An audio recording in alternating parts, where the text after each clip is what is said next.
Eiffage Global Services a été créé en 2016 dans l'optique de centraliser les opérations de back-office au sein d'un centre de services partagé. Les domaines métiers impactés sont la comptabilité fournisseur, le référentiel fournisseur, la comptabilité bancaire, la gestion des notes de frais et la paie. Au plan de la comptabilité fournisseur, comment cela s'incarne ? Bonjour à toutes, bonjour à tous. Quand on a créé EGS, on est parti sur une aventure humaine qui était intéressante et on est parti avec deux grandes convictions. D'une part, on voulait créer un CSP en France versus aller dans les pays à bas coût. Donc c'était une conviction très forte. C'est en lien direct avec nos métiers du BTP. Et on s'est dit, si on voulait le faire, et bien sûr pour un enjeu économique qui fonctionne, il fallait apporter de la technologie.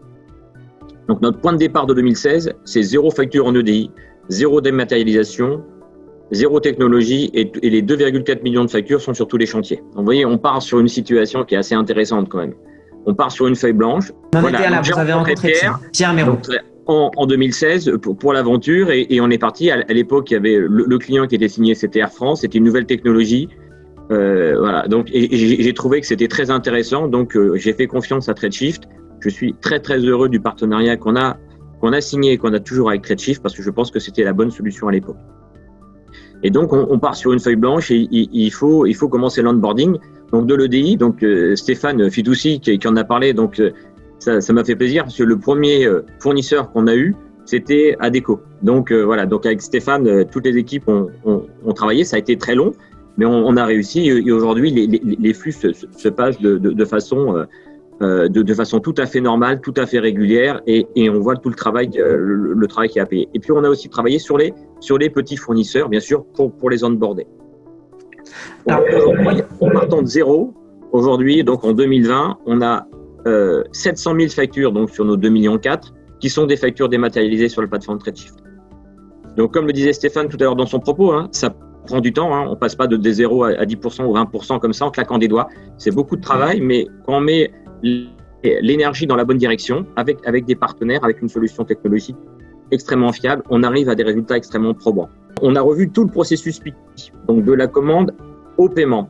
Et aujourd'hui, on a 20% des factures qui sont comptabilisées automatiquement. C'est-à-dire qu'on a une commande, on a une réception, le fournisseur indique le numéro de commande sur la facture. Elle est transmise majoritairement, un peu de façon significative à TradeShift. On récupère toutes les informations et quand ça arrive dans notre ERP, on est capable de matcher commande, réception, facture.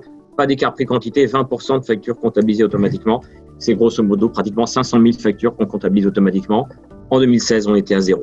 Ce qu'on a fait également, c'est qu'on voulait proposer faciliter la vie du fournisseur. C'est ce que vous avez dit tout à l'heure, Pierre, en introduction. Si on a des bonnes relations avec nos fournisseurs, on aura un meilleur business. Et donc, on a proposé, donc comme on fait beaucoup de commandes, on a un outil Diproc qui nous permet de faire les commandes. Les commandes, elles sont déposées sur la plateforme TradeShift. Le fournisseur va sur la plateforme TradeShift et ce qu'on appelle un PO flip.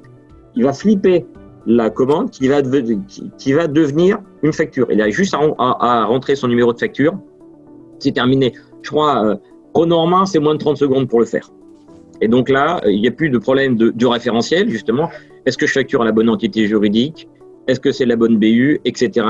Voilà. Donc, est-ce que c'est le bon numéro de commande ? Et c'est directement fait sur la plateforme TradeShift. Donc, il y a un gain de temps qui est extrêmement important. Comment ont évolué vos relations avec vos fournisseurs, avec la facturation électronique ? Je pense que les relations, elles se sont fortement améliorées pour la raison suivante.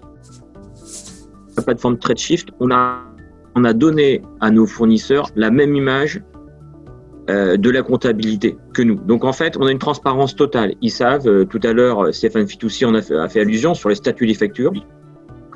On donne donc dans notre ERP, on utilise PeopleSoft, les statuts de facture sont reportés sur le portail TradeShift. Donc le fournisseur, il sait si cette facture elle est arrivée, si elle a été comptabilisée, s'il y a eu le bon à payer métier, si elle a été payée. Quand elle est payée, il a l'avis de virement. Très souvent, vous recevez de l'argent et c'est surtout quand vous avez beaucoup de factures, c'est très difficile de matcher le paiement avec les factures que vous avez.